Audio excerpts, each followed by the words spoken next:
So I'm here to read another story that I wrote, and it's called. Can I get that in there? So you want to buy a robot? And I'm gonna read it on this thing and talk into that thing, and it goes like this. So you want to buy a robot? I want to sell you a robot, and my robot is gonna fuck you up, and then it's gonna apologize and say, "Hey, what were we fighting for?" And you're gonna apologize too because that's your way, and you know it's actually my robot's fault, but you figure, hey, it's a robot, it might not know any better. But then a part of you is going to be like, wait a second, shouldn't a robot have a built-in logic that knows it shouldn't behave that way? And you'll confront my robot about recent events, and the robot will reply very disingenuously, I don't know what you're talking about. And you'll say, I think you do. And my robot will use an obviously fake, stereotypical 1960s sci-fi talking computer voice to say, that does not compute, beep, beep, boop, boop. And you're going to be like, you win this round, robot. Oh, I forgot to mention my robot I'm going to sell you. It's going to look like an amalgam of all the women in your life who did you wrong. Although it won't have genitals. After all, it's a robot, not a fleshlight personified. But you will enjoy my robot's company. Because when you hold hands, they'll be like the warmest hands ever. And not in an erotic way. It'll transcend that like a cocoon or a womb. And you won't care that my robot doesn't have genitals, even if every now and then you hope that that'll happen in an upgrade. And anyway, you'll get along and go out for walks, your flesh hand and my robot's warm robot hand, and you two will talk about all sorts of things. And when you reach a touchy subject, my robot might say something like, I agree with you, I agree with you, but I also have other opinions. And you'll mention Father's Day is coming, and my robot will sigh and say, I don't have a father, unless you count the assembly line that assembled me. And you'll say, yes, yes, that counts, even though you won't be very convincing. And then there will be an awkward silence, and you'll both change the subject. And then you'll start to age a little, and my robot won't. I mean, I'm a good robot creator, but not that good. And you'll start to wonder, hey, maybe this wasn't such a good idea. And my robot will say, did you say something, honey? And you'll remind yourself not to think things out loud, and you'll try to think of the positive aspects of my robot in a nutshell. Speaking of which, that'll remind you, my robot is great at cracking walnuts. You like to wrap your hands around its warm titanium fists as it cracks them. But the problem is you don't like walnuts. You prefer cashews, but they're already shelled. It's got something to do with them being poisonous in their natural state. And to calm your nerves, you'll pour a few cashews from the can you'll keep on the table.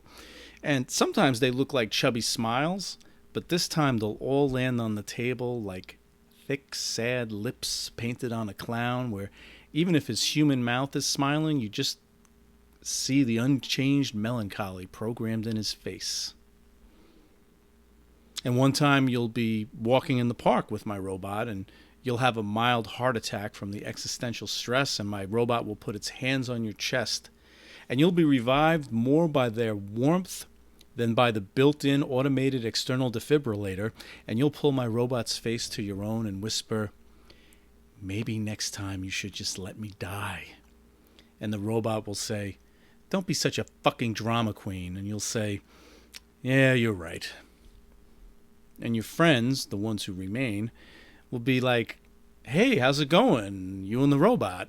And you'll remark, well, it's going as it's going, which is a non-answer, but your non-robot friends can read between the lines. And one day you'll ask my robot, are you really happy with the way things are going? And my robot will say, I'm so glad you've asked me this and you've taken the time to validate my feelings. And you'll say, really? And my robot will say, no, I'm a fucking robot, you idiot. And you'll say, well, you got me there, robot. You got me there. And one evening, while my robot is sleeping, well, not sleeping, but powered down to recharge, you'll be unable to sleep. And finally, You'll shout to my robot, hey, listen, we've had our differences, but let's just try to make this work. I mean, I don't know if we're really soulmates, but you have to take a stand, plant a flag, get off the train, just cut the bullshit. What do you say? And you'll take my robot's hands in yours, and they'll feel cold, which means you'll know what's up.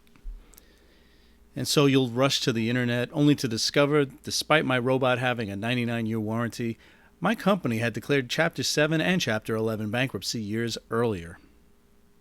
And there's an alternate facility where you can bring my robot, and that's what you'll do. And after an hour, the man at the desk will hand you a container. And you'll say, what is this, a bread box? And he'll say, almost. It's a toaster oven. And you'll say, why are you giving me a toaster oven? And he'll say, well, with the only working parts we could salvage, this is the best we can do. So you'll take the toaster oven home, even though you don't even like toast, and you'll understand a toaster oven can do more than toast bread, but most of those functions are superseded by your own regular oven. But you'll bring it home, and you'll plug it in, you'll turn it on, and as it hums to life, you'll close your eyes and place your hands on the smooth metal top as it heats. And then it will get so hot you'll have to fight until you can't take it anymore, and you'll pull away and unplug it and return your stinging hands to the shiny metal top until your toaster oven completely cools to room temperature. And you'll repeat the process until it gets dark outside without even realizing it. So you want to buy a robot?